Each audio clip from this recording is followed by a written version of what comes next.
good morning, everybody. It might not be morning where you are right now, but it's morning here and it's about 72 degrees. We have light rain.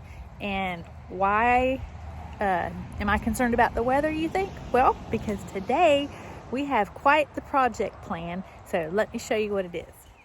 So I'm walking down here in the garden because the project that we have planned for today involves a garden, of course. A few weeks ago, I was riding around in our, I say neighborhood, but you know, it's not really a neighborhood because we live in a very rural county. But I was riding around with my grandmother and I drove by this house, and lo and behold, tucked up in the bushes, I saw this huge greenhouse. I mean, this really nice greenhouse. It had vines all over it, overgrown. So what did I do? I came back and got my husband Hank, and I said, hey, you got to go with me and let's talk to the person and see if they're interested in selling the greenhouse. So long story short, we got the greenhouse. So today we are going over to the greenhouse location, which is a few miles from our house, and we're going to begin making a plan to assess what it's going to take to get it moved here. Of course, we got to disassemble it, and then hopefully we can get it put back together. But I want to take you guys along this journey. It's probably not going to happen all in one day, let me just say, but I want to first show you where it's going to go. Okay, so I'm out here in the field garden. The OG garden's down there, and if you don't know what I'm referring to, you need to go back and watch some of the other videos because I explain how we started the flower farm to begin with. But here's the field garden, here's the wildflower garden, and what used to be the sunflower patch, which we've already mowed over for the winter season. I am about 8 to 9 weeks out from our first frost, so I really would like to get the greenhouse moved and put up and operational before then, because my plan is to put it right here. The greenhouse is 30 by 50, so I'll have to take this bed up, but we'll put it along this fence, leave enough room to mow around it, and it will probably stretch all the way to that big cedar tree down there. So my plan for the greenhouse is this winter, you know, we live here in Florida. We don't really get harsh winters, but I'd like to put all my seedlings for spring. I'm about to start plugging for that.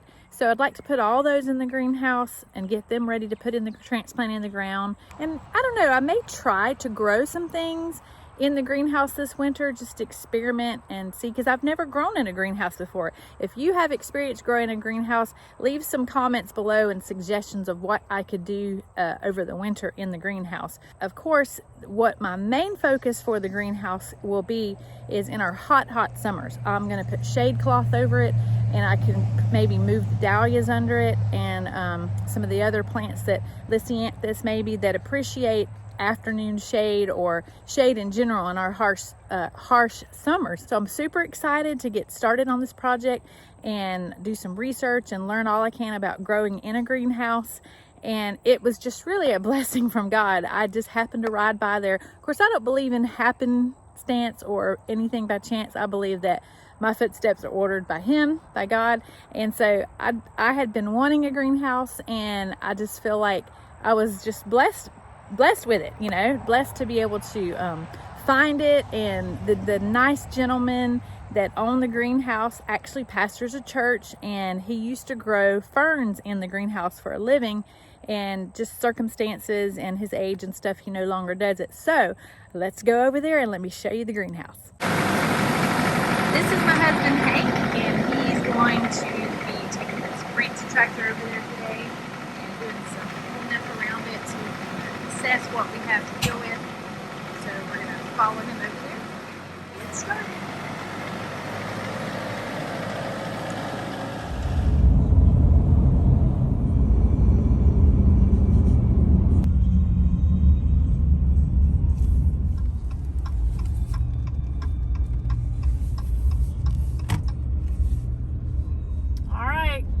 She is.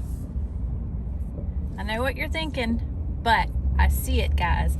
It's in wonderful shape. It just has to have all the vines and stuff cleared off of it and the trees, and we can see what we're dealing with. So let's take a walk around it. See what we're dealing with. So as you can see, it has muscadine vines growing all over it. And look at the inside. Wow, we have got our work cut out for us. You can see some of the ferns left from when he raised ferns, but it's just chock full of pots, and wow, it's gonna be a lot of work. But the frame is aluminum, and y'all, it is in great shape. There's nothing wrong with the frame whatsoever. And these things are about 15,000 brand new. So the deal I got is amazing. It has irrigation, has a heater and the fans. So we'll have to assess the condition of all that.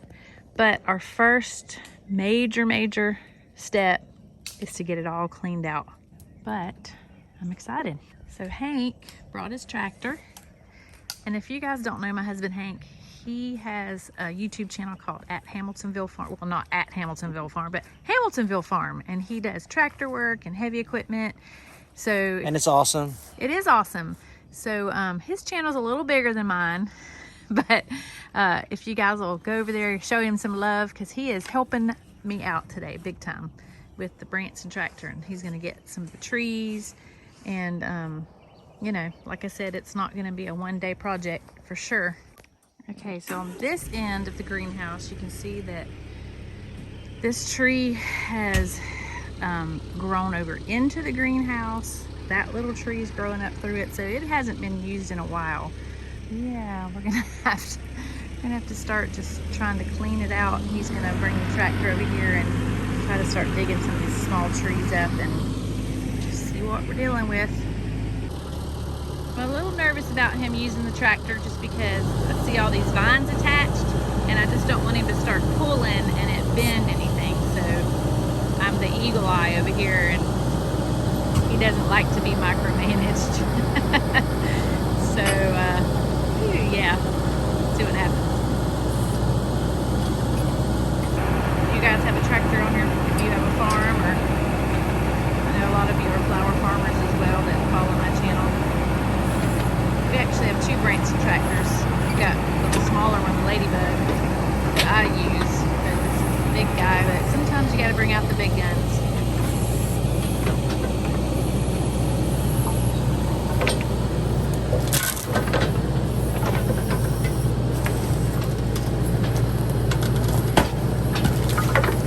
Woo! That's dirt right in my mouth.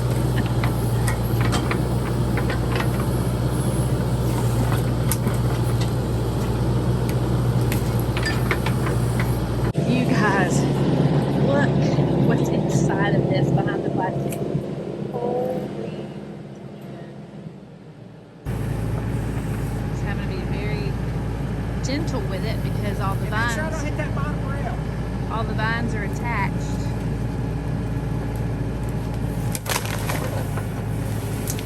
So as he pulls, we don't want to bend the structure.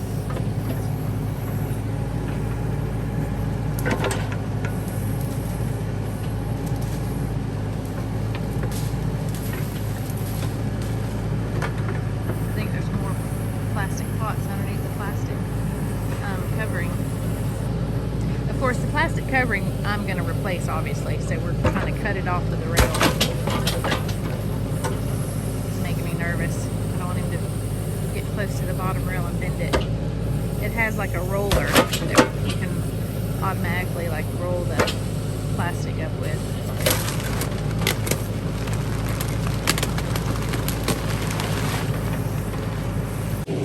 So he had to stop because when he was pulling the plastic, it pulled the rail. You can see that piece of rail right past his arm right there. So hopefully the rail is not bent beyond use. Golly. There's most of the tree growing up through there. Half of it was rotten.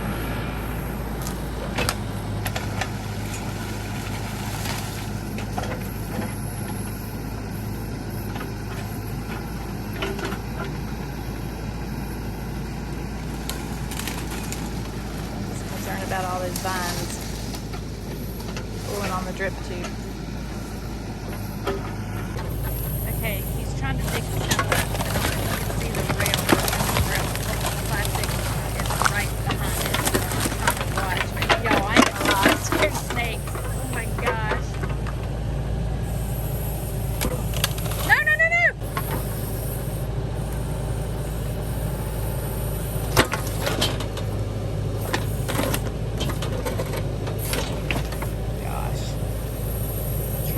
salvage the rail. And he's trying to get the tree. That's a big stump.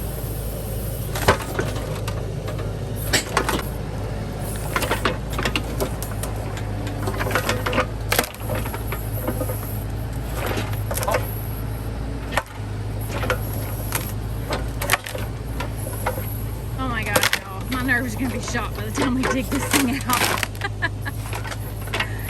Watching for snakes, watching for the rail, watching for the irrigation on the vines. Whew. Wish y'all were here to help me.